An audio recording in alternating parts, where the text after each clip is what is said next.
Welcome to your community. This is your hometown. This is Walton Entertainment. This is where you can hear from the community and those making a difference. We explore topics, local festivals, arts and entertainment, and local news. For this program and much more, visit us online at yourlocalstream.com. That's yourlocalstream.com.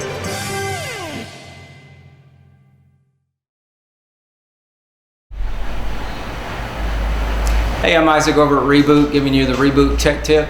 Just wanted to talk about computers and IT equipment and all this craziness we have going on with supply chains and what's going to happen with computers and how basically all this stuff, all the electronics, 99% of electronics are not made in America. So all this equipment that we're going to need, it's not going to be available.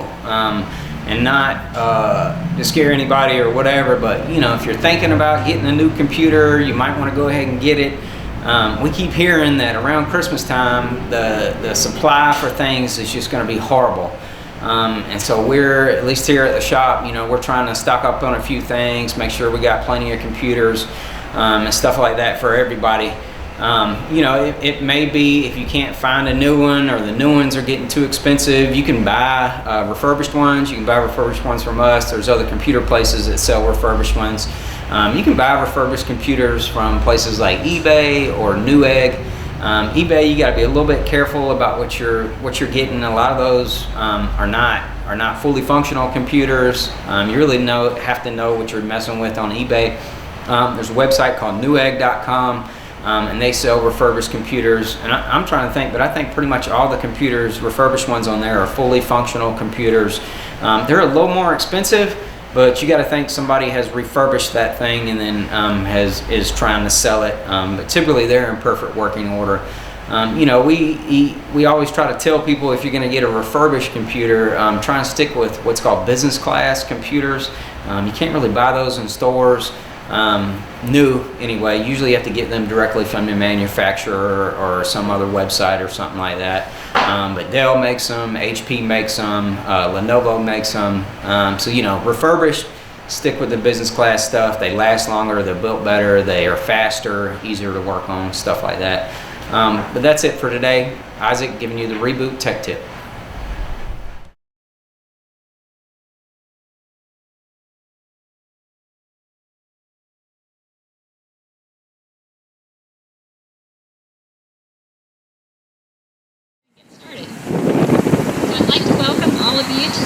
Walton Center for the Arts, and I can't see my paper because it's blowing everywhere.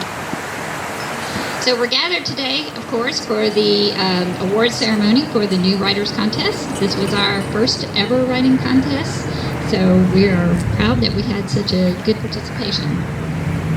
I'm Laura Templeton. I'm serve on the board here at the Arts Center, and I would first of all like to recognize some of the board members that are here. Sitting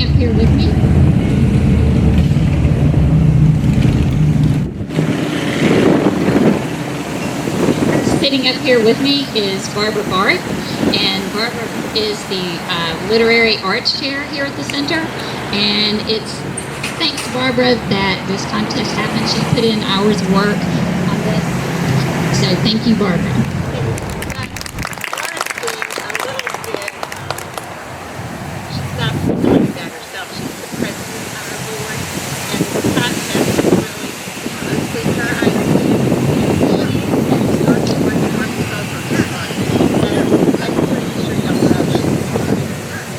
Well, thank you. And we have some other board members here. Paul, where's Paul? Paul is our vice president, and Nancy, our treasurer, is here somewhere, I think. But she's inside. Okay. So I just wanted to recognize them. Nicole Reese is the director here at the Arts Center. This is kind of a happening place, and Hope works really hard to keep everything together. So she's going to tell us a little bit about the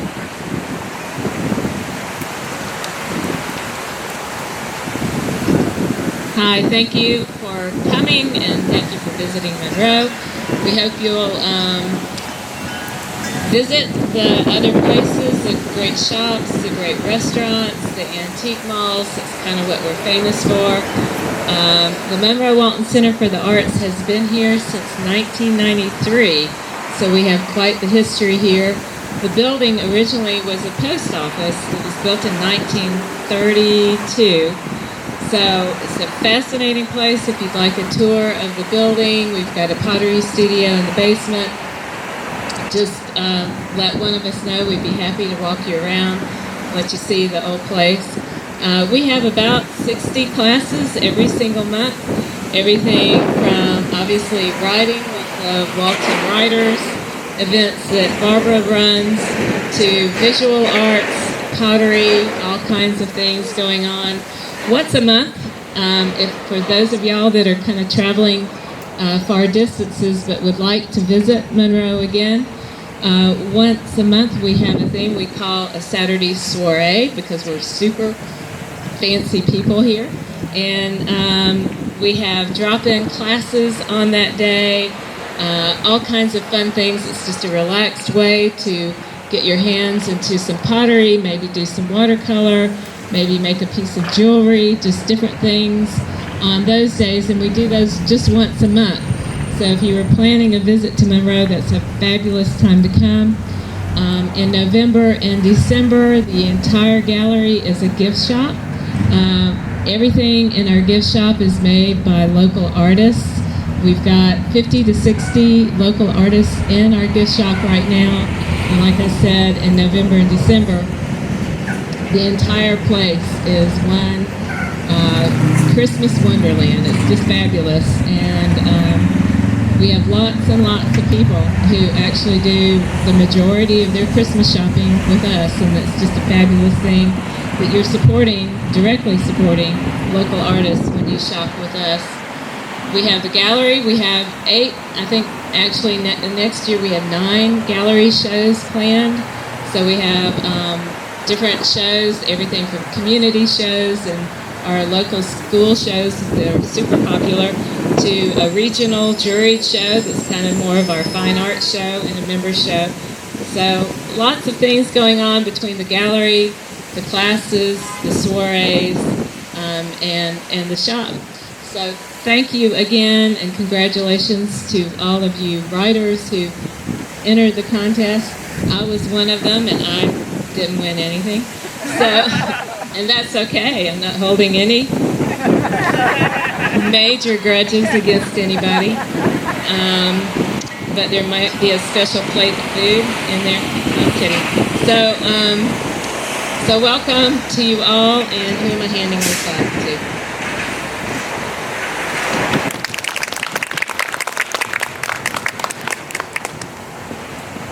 Okay, today it's my pleasure to introduce our speaker, William Walsh. William is the director of the MFA program at Reinhardt University and the award-winning author of 4 novels, 4 books of poetry, and 3 screenplays. His work has appeared in a variety of literary journals, including 5 Points, Georgia Review, the Kenyon Review, and Poets and Writers.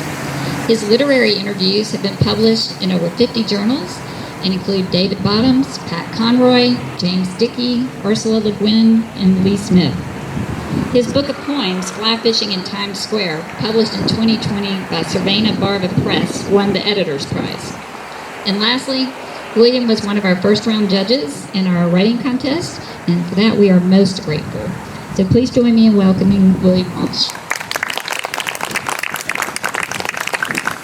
When I talk, I'm going to take my jacket off because it's hot in the sun. I'm going to hand it to my mom. So this is a prerequisite. When you come speak someplace, you must bring your mother. Okay? My mom traveled with me this summer back to our hometown where I did research for the sequel to the novel that's coming out in May, or actually March. So before I get into what I want to talk about, I used to never promote myself, and it's one of the worst things you can do as a writer is not promote yourself. But I just figured the world would find me, and so that's not true. You have to make the world find you. So with that, I'm going to have a shameless plug here. So I teach at Reinhardt University, I direct the undergraduate writing program and the master's program. If you are interested in writing, and if you're a young person who wants to go to college, I have a fantastic creative writing program.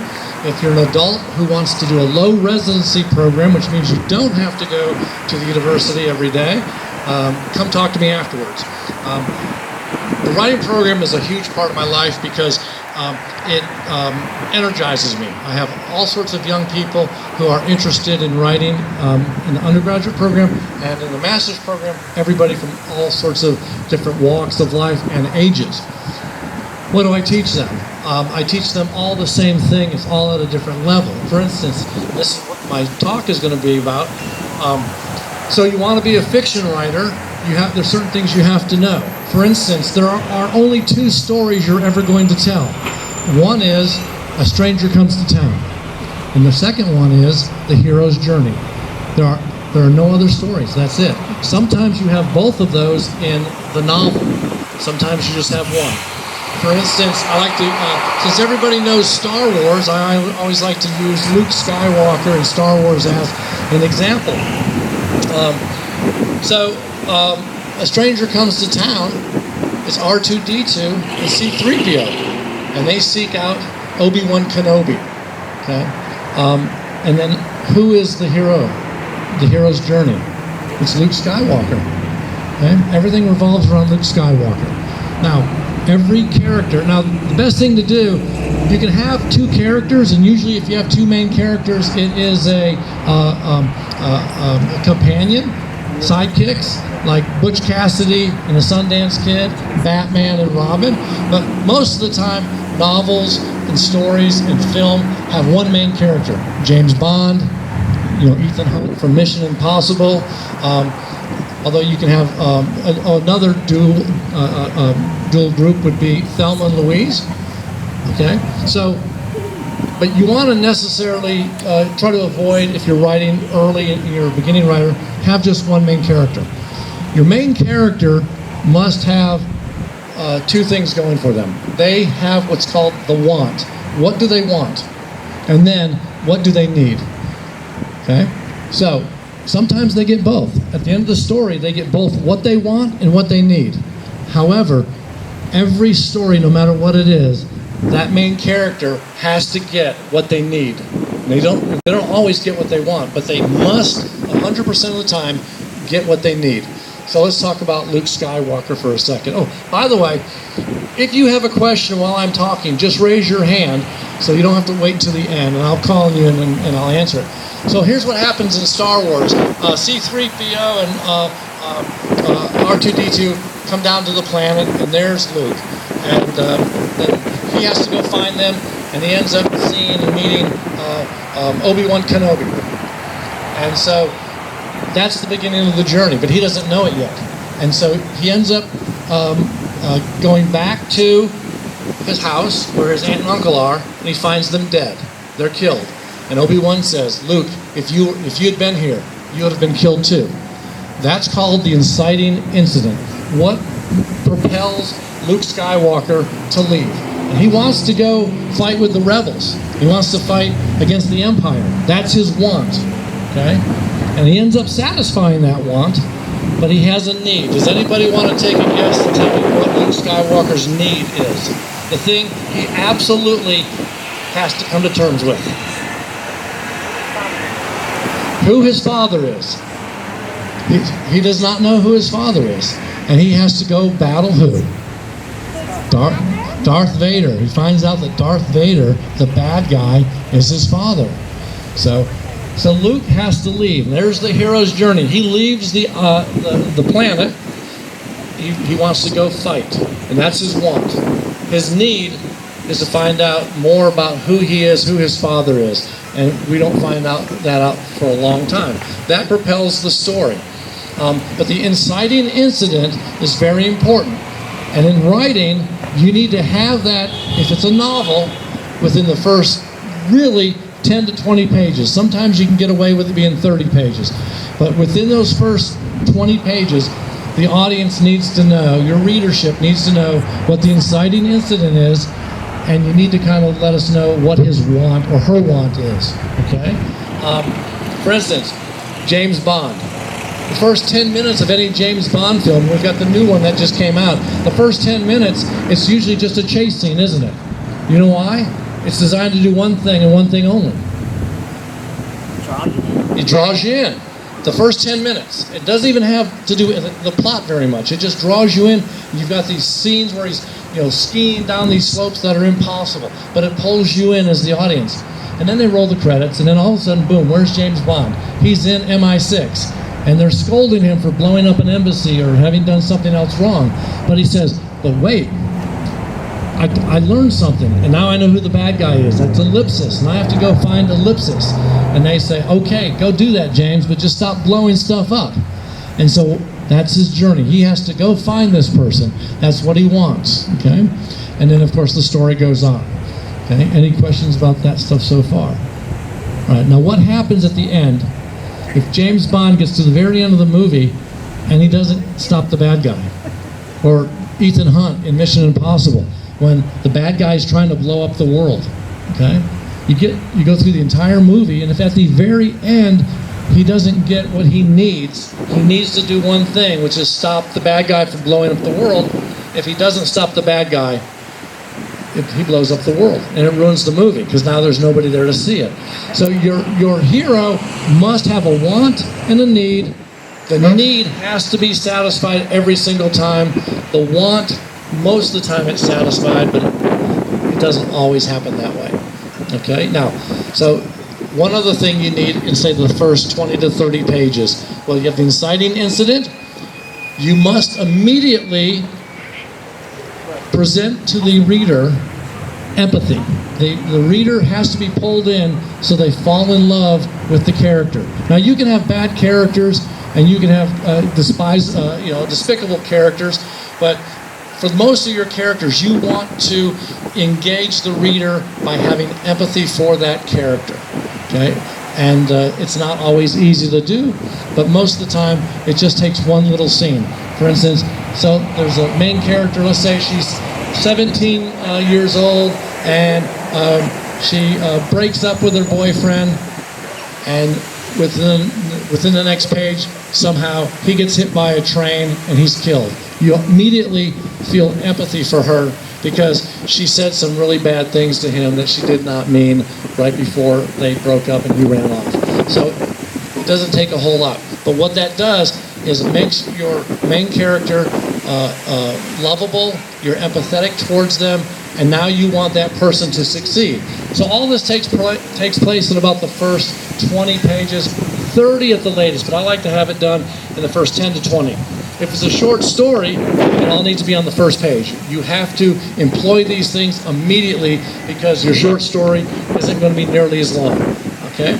And then one of the things you have to have in your fiction writing, it's one of the most important things that everybody messes up on, and that's dialogue. Everybody overwrites dialogue. And so you have to streamline your dialogue, and at the same time allow that dialogue to present information to the other characters. But what you're really doing is the dialogue is a messenger to the reader, and the reader is learning information, backstory, forward story sometimes too, but we're learning all about the main character. And sometimes in that dialogue you can also have things that make your main character even more empathetic.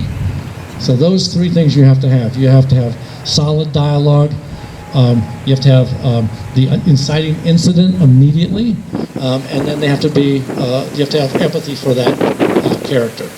Those are some of the things we teach. And I teach that in writing groups all over, wherever I go. And I'll be back here next year. I'm going to do some writing, or do a writing seminar. I talk about all these things. It's the same thing at whatever level you're at. And so I like to tell people, look, everybody makes mistakes. Everybody needs an editor. I need an editor. I have a friend, and she edits me. And you would think, oh, I'm going to write something, and it might just be a couple commas here or there. No, I get pages where she has just X'd out the whole page and says, you don't need this. So everybody needs an editor, no matter at what level you are. Okay? What I like to teach is if you become a better editor, it will automatically make you a better writer. And as you become a better writer, you will become a better editor. And it's reciprocal. And you just start getting better and better. So the way to edit is find somebody and say, look, you edit my story, I'm going to edit yours. The reason is when you become a better editor for somebody else, it helps you become a better editor for yourself. And at some point, you're going to have to edit yourself. And that's one of the keys, is how do you edit yourself and realize something I've written is not that good, or it can be better. And so become a better editor, you will become a better writer. Okay? Any questions? Well, I was honored to judge the contest and help out in whatever way I could. And I was really amazed at some of the writing that I got to read. It was good. I like teaching people. I like showing them what they're doing right. I like showing them what they're doing wrong. But not just, hey, this is wrong, but here's why it's wrong, and now here's how you fix it. And that's the key. And teaching somebody what to fix and how to fix it, so they just stop doing that, and all of a sudden, boom, their writing just takes off, and their stories take off, and they get excited about it, and then they want to write more. And so I want everybody to be on the New York Times bestseller list, you know. So that's how you do it. So anyways, I want to thank everybody. Any questions before I'm done? All right, well, thank you very much.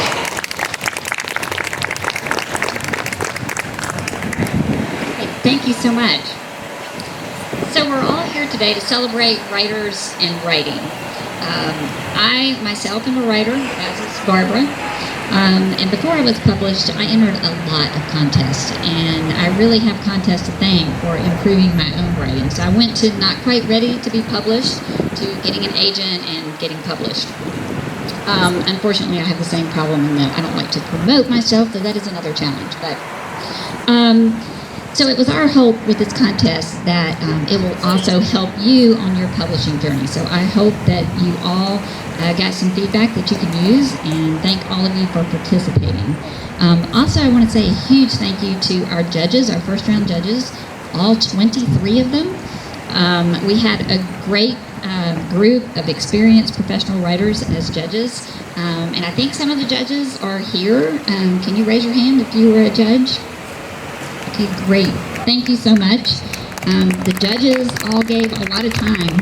I know I've judged contests before, and you don't just read the entry once and throw down some answers. Generally, you read it multiple times. You spend time over it. You think about it. You try to give constructive criticism. And all that takes time, and they donated that time. So thank you very much. So, to give you a quick overview of how the contest worked, we had 4 genres, and we accepted up to 25 categories in each one. And each entry was scored by 2 judges, and everyone should have their score sheet. If you didn't get score sheets from me, please let me know, because those went out, I think, the first week of September. So out of those first round entries, we chose the top 3 in each category. I think there was a tie in one of the categories. And then those entries went on to Pamela Hardy, who's a literary agent and vice president of sales at the Knight Agency. And we asked her to rank those entries in first, second, and third place, and then to select one overall winner, kind of the best in show. So out of all the entrants, cross genres. So, what you have been waiting for, we're going to announce winners. Paul, if you want to come up, he's going to announce winners, and then Barbara and I will hand you your check and your certificate.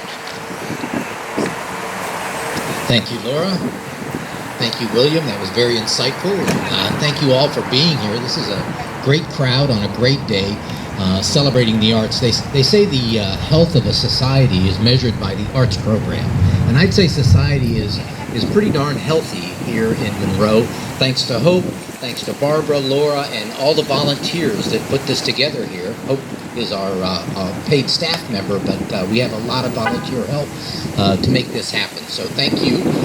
Unlike Hope, I did not submit my entry. I was a little late, so I kind of thought I would read it to you, at least the first 3 chapters today. So here it goes. A long time ago, in a galaxy far, far away. How am I doing? doing great. Okay, great. No, seriously, we do appreciate everyone being here and to be part of this program. So, tweak it. Okay, good. He's my editor now. I like that. Our first category, and our winners win cash prizes or checks. They are, but they're good at the bank, right, Hope? Good. Good. So first place prizes are $100, second place $75, and third place is $50. And our grand prize winner will win $150. So the categories are, as Laura mentioned, 4 categories. The first category is romance and women's fiction. And the third place winner is Carrie Walker for Emma's Hero. Carrie? Carrie couldn't be here, so accepting on her behalf. I'll take the check, thank you. Okay, second place is Heather Lee Johnson, writing as Lulu Johnson for Pandora's Gift. Heather, congratulations.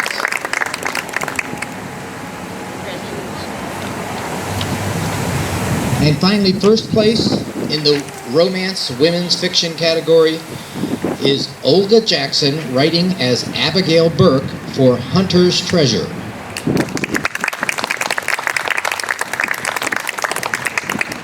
So moving on, we'll move on to our second category, which is mystery and suspense.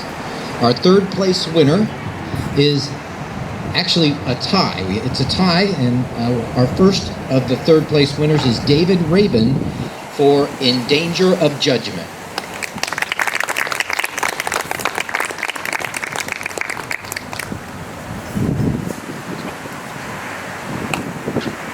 Thank you, David.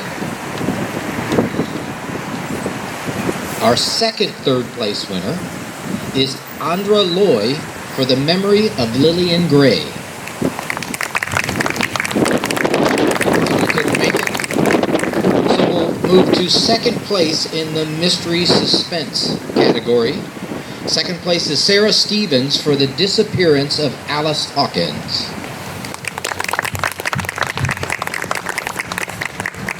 And finally, the winner in the mystery suspense category is Caleb Burke Brown, writing as Caleb Brown for Chase Harlem.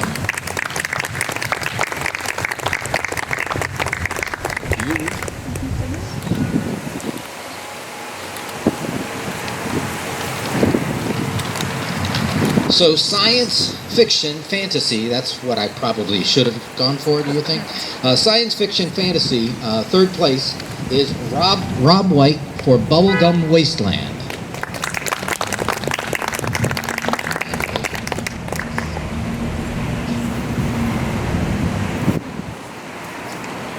Second place, science fiction fantasy, is Christina Jawson, writing as Paige Reed for Reveal, The Guardians of Arelli, Book 1.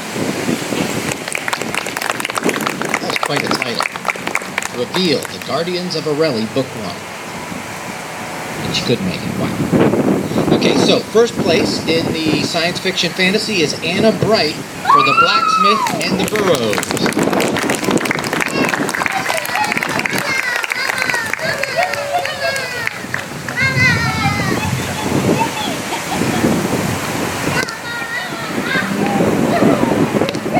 Our final category is general fiction memoir. Third place is Ray Bearfield for River Music. Our second place winner in general fiction is Cheryl McDaniel Hildebrand for Up on P Hill.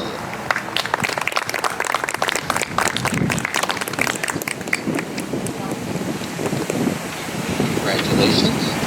And our first place winner in general fiction is Donna Stone, writing as Donna Jo Stone for Watch Over Me.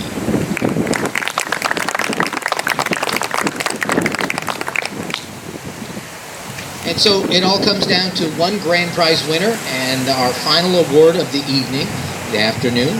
Grand prize winner, overall best in show, is Kayla Brown for Chase Harlem.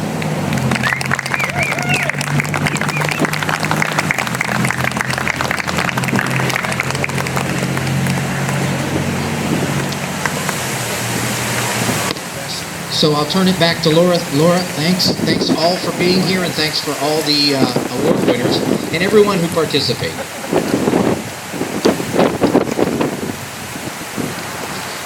And I should probably say that some of our contestants were from out of state, so not everyone is here. I know one of the finalists was from California, so we'll forgive him for not driving all this way. So congratulations once again to all of you finalists. Just a reminder, there's some refreshments inside in the gallery, and there's some great art inside that you can check out. And for any of you authors that live in this area, we do have an active writing group here at the Art Center, so talk to Barbara if you want some information about that. And again, congratulations and thanks for coming out today.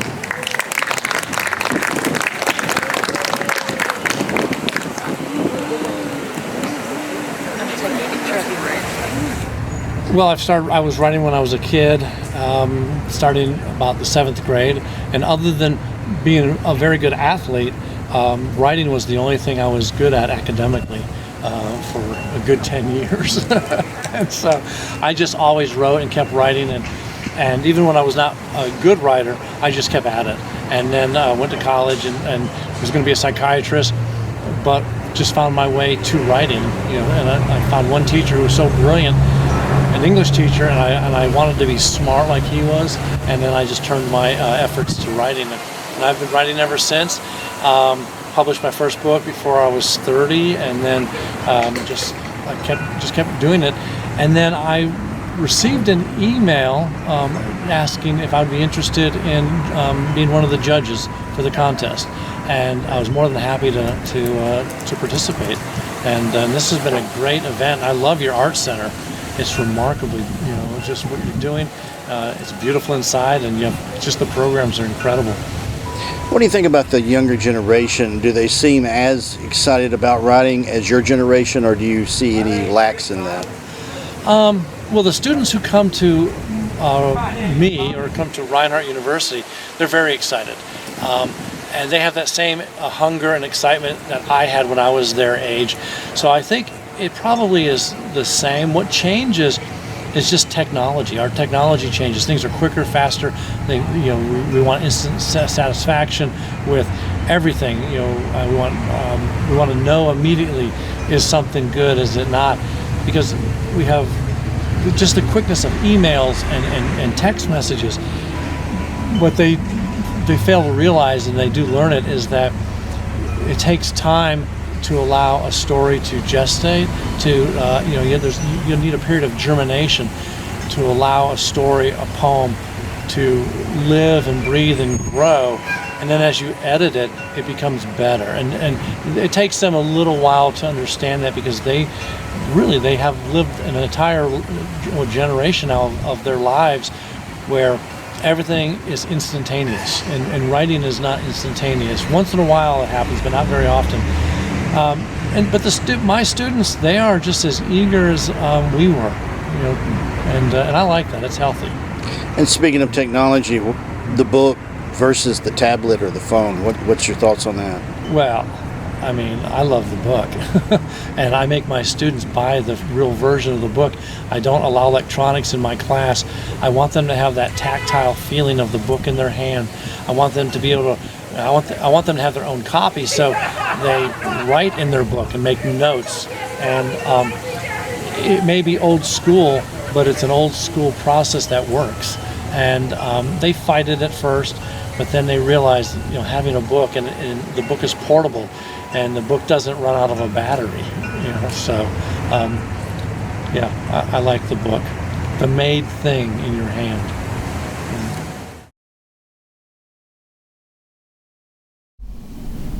Good morning. Thank you for watching. I'm Dina Huff, the Executive Director for the Partnership for Families, Children, and Youth. And today I want to share with you a couple of dates about the Empty Stocking Fund of Walton County. Last year we were not able to put this together because of COVID, and unfortunately we're still in the midst of COVID, but we're going to try to remain safe and put precautions in place and have this distribution this year. So we've put some application dates together in-person application dates that I want to share with you. For the first date is going to be at Felker Gym, and that is in Monroe. That is 725 South Madison Avenue, November 2nd, from 9 until 12, and from 6 until 8. Then the next day, on the very next day, November 3rd, that will be in Loganville at the Loganville Agricultural Building, and that's right beside the Rock Gym. That's 135 Main Street from 9 until 12.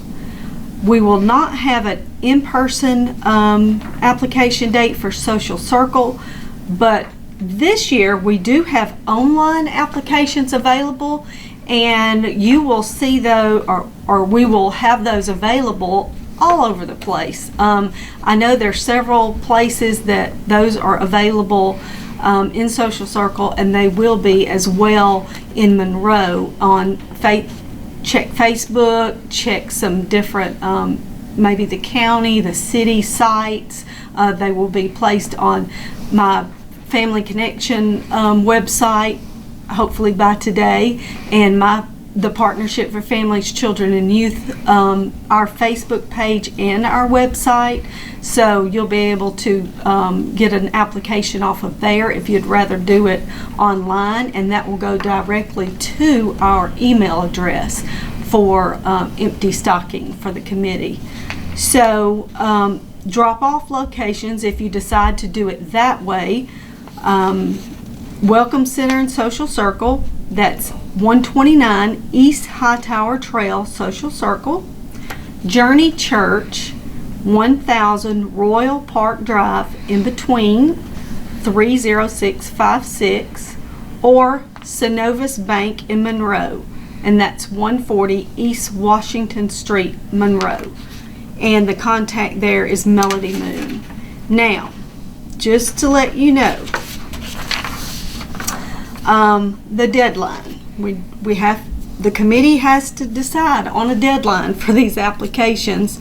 The deadline is November 3rd, because we have to make a decision on the applications. It's very hard because, I'm sure that just like everybody else, you want to give boxes to everyone, but these boxes should be able to accommodate a family of 4 for 30 days. This is a large box of food. If you've ever participated, volunteered, received a box, it's a huge box of food. And it's a lot of canned goods, and it's a lot of fun for families to come together and deliver and to give back to your community. It's just such a wonderful, wonderful event. So again, the deadline for applications is November 3rd, and distribution day this year is going to be December 11th. So that's a little bit earlier than we have done this in the past. So if you do receive a letter stating that you were approved, please try to be home because we do try to deliver those boxes fairly early. We have folks that are arriving to volunteer to deliver those boxes early, so we want you to be home because we don't want to receive any boxes back that someone's not receiving the box that they filled out the application to get. So we want to make sure that everybody gets what they need. If you have any questions about this, you're always happy to feel free to call me. Feel free to call anybody on the committee. My number here is 770-207-3175. I won't have all the answers. I'm just a member of the committee. So if I don't have an answer, maybe I could find an answer for you. But I just wanted to share those dates for you and let you know that it is happening this year, and we will try our best to accommodate as many people as we can. So if you have any questions for us here at the partnership, we're always happy to serve you and make referrals and do what we can to help our families in Walton County. So have a good day. Thank you. Hello everyone, my name is Cassandra Hainsworth and I am the Walton County 4-H agent. We are super excited about this year. We've already gotten started in all of our schools. We typically go into every 5th grade class in the Walton County School District, as well as Social Circle City School and George Walton Academy. So we are super happy to be back in the classroom with our students this year. We also have some outside of the classroom activities and opportunities for students throughout Walton County. One of our biggest programs is our 4-H shooting sports program. Here in Walton County, we have 4 disciplines that students are able to be a part of. We have a archery team that goes from 4th grade to 12th grade. We also have a BB team that goes from 4th grade to 9th grade. Our BB team will get started in November, so if you are interested in being a part of that team, please feel free to reach out to our office and we can get you all the details you need for that. Our air rifle team is currently practicing each week. That is open for 7th through 12th graders. And then our shotgun team will get started in January, and that is also open from 7th to 12th graders. So if you're interested in any of those programs, please reach out to us and let us know.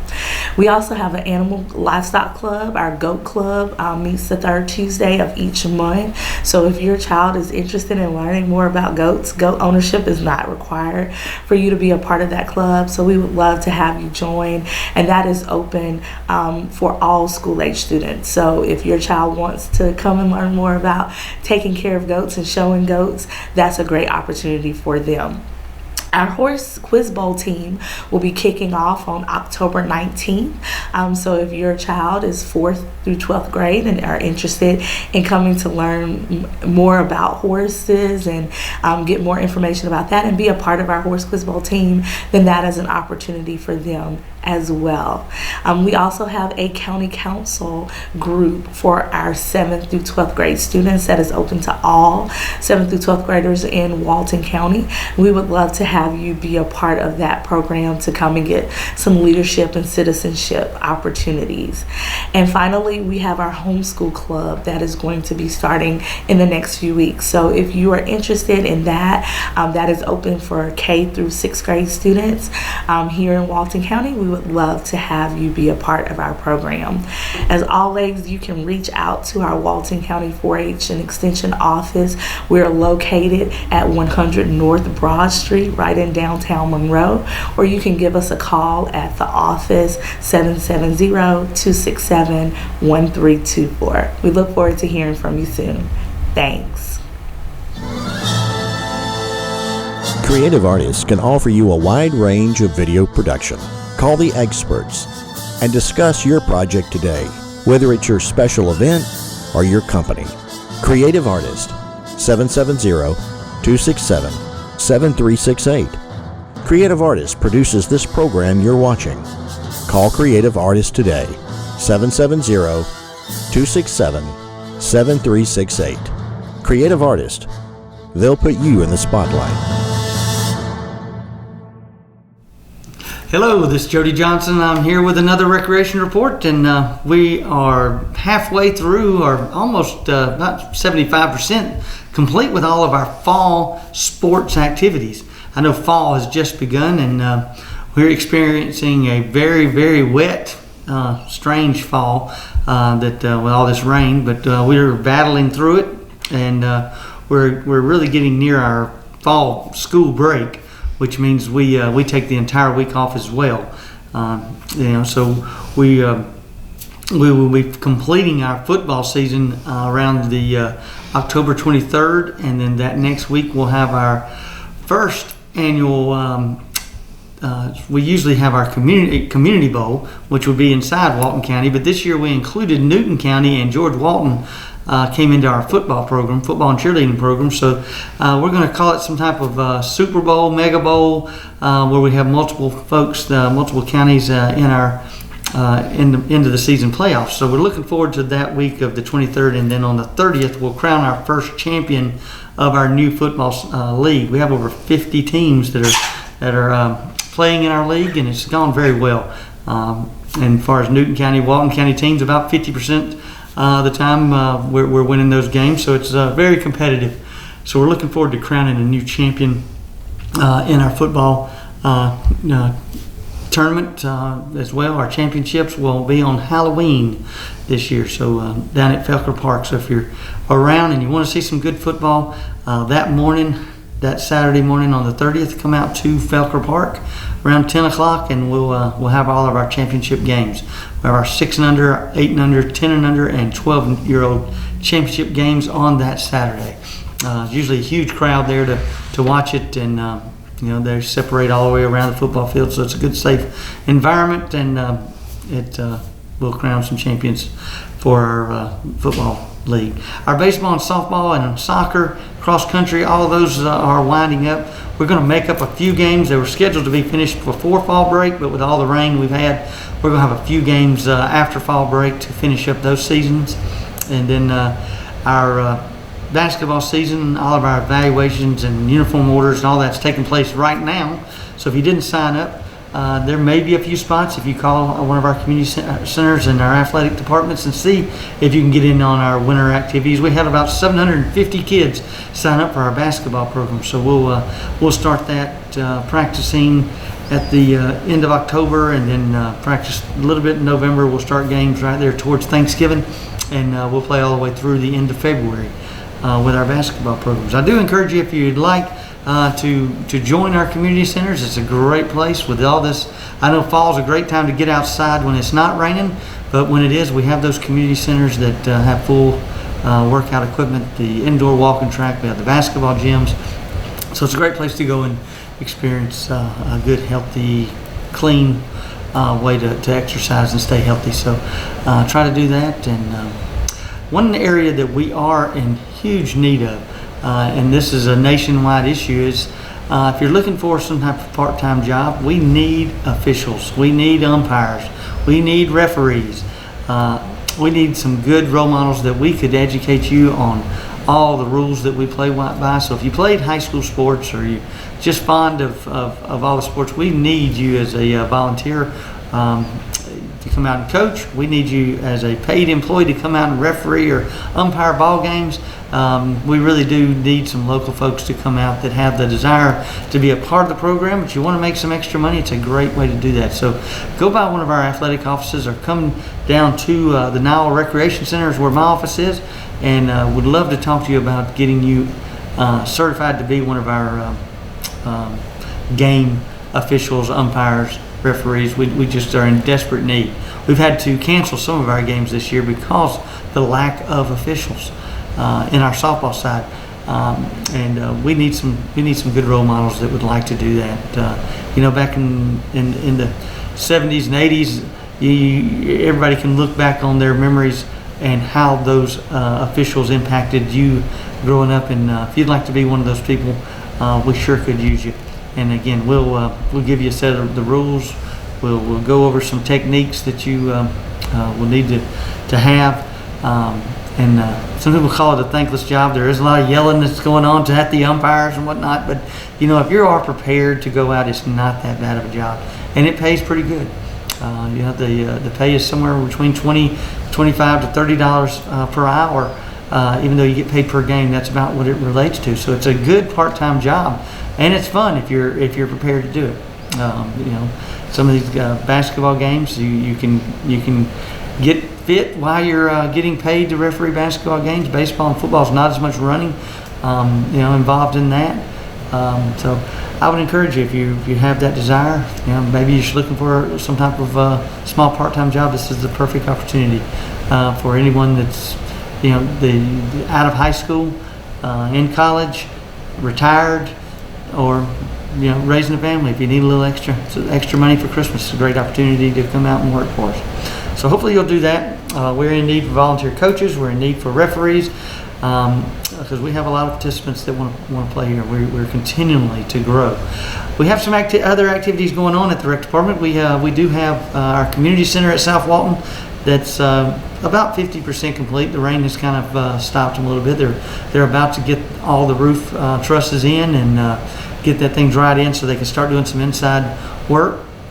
Our splash pad, of course, it's shut down for the winter. We'll start that back up sometime, probably in May of next year.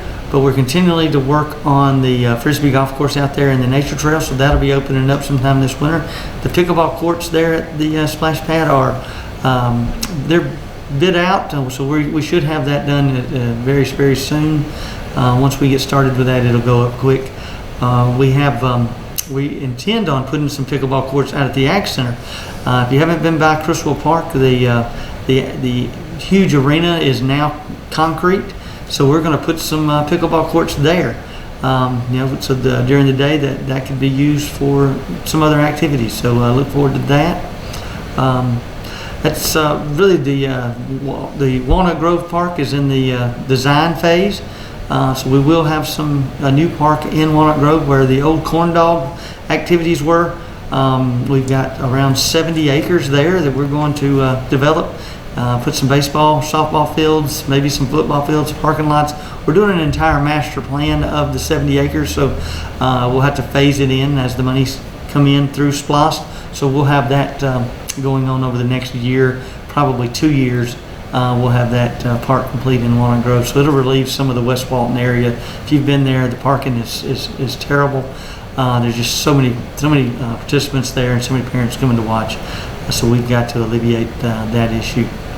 So a lot of activities going on this fall, and we'll be concluding those and starting our winter. And then as we do that, be looking for our spring flyer. This will be posted on our website.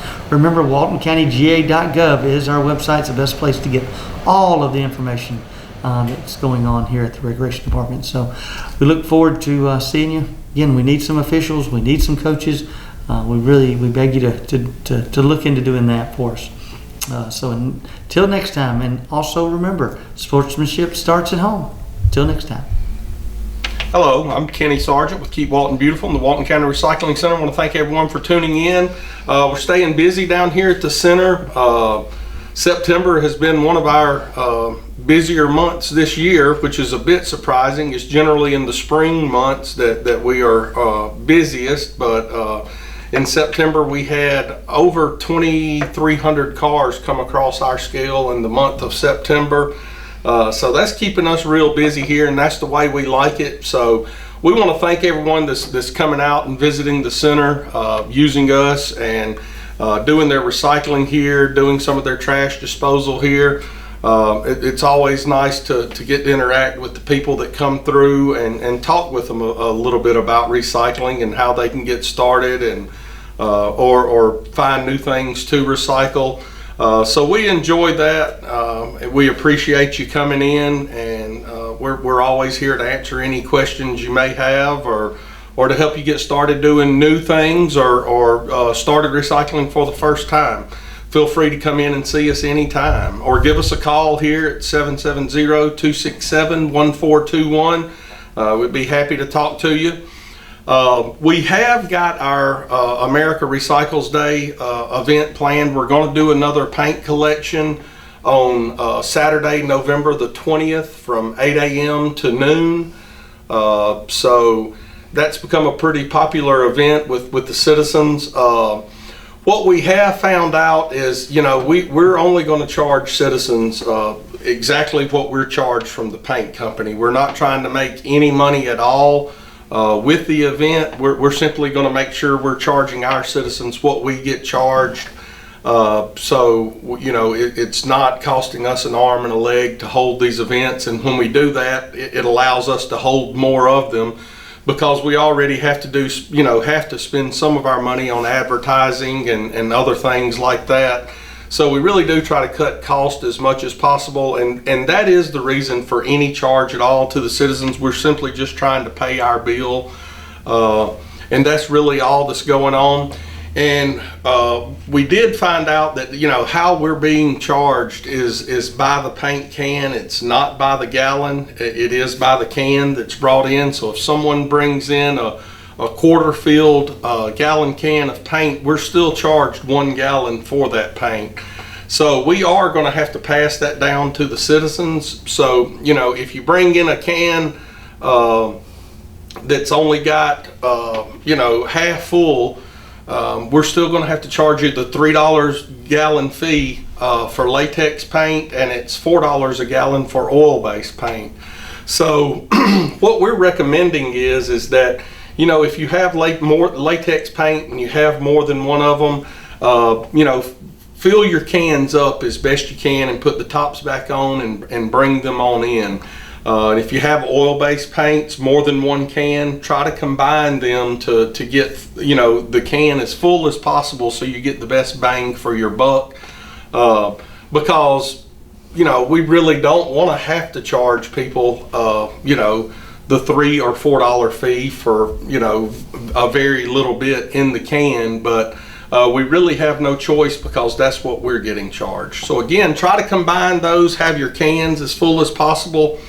As I said, latex paint will be $3 a gallon or $3 a can, and oil-based paint will be $4 a can. So that will be what we're doing this year.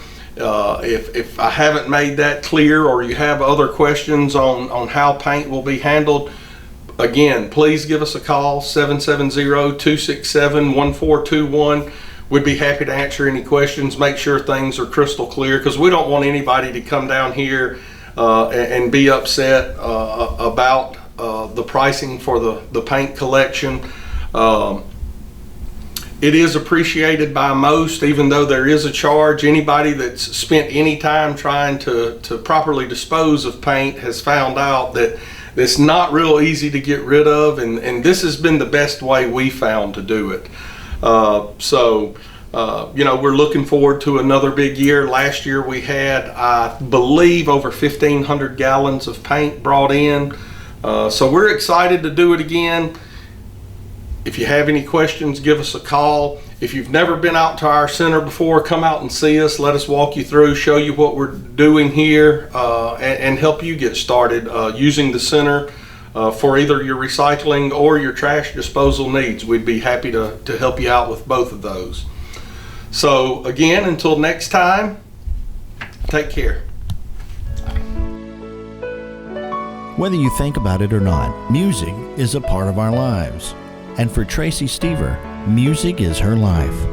Recently, I had the opportunity to stop by Stever Studios and talk to Tracy about how important teaching music is to the next generation.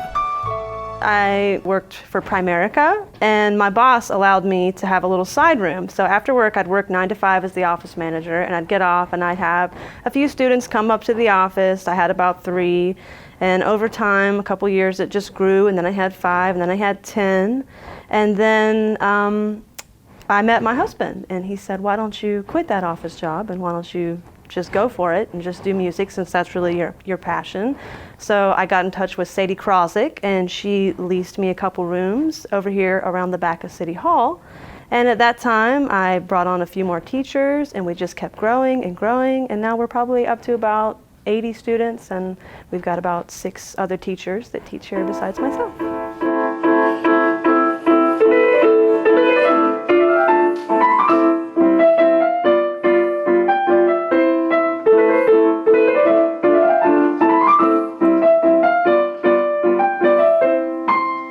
Oh, I mean, we have some serious talent here in Monroe. It's just amazing. A lot of, piano players are my specialty, where a lot of my kids really shine. When I was growing up, music was my life. Coming from a broken home, it was something that I could always turn to, that was always there for me. And I can't imagine my life without music. I'm a career musician. That's what I did when I was in middle school, in high school. I went to college for music education, and I just can't imagine a life without music.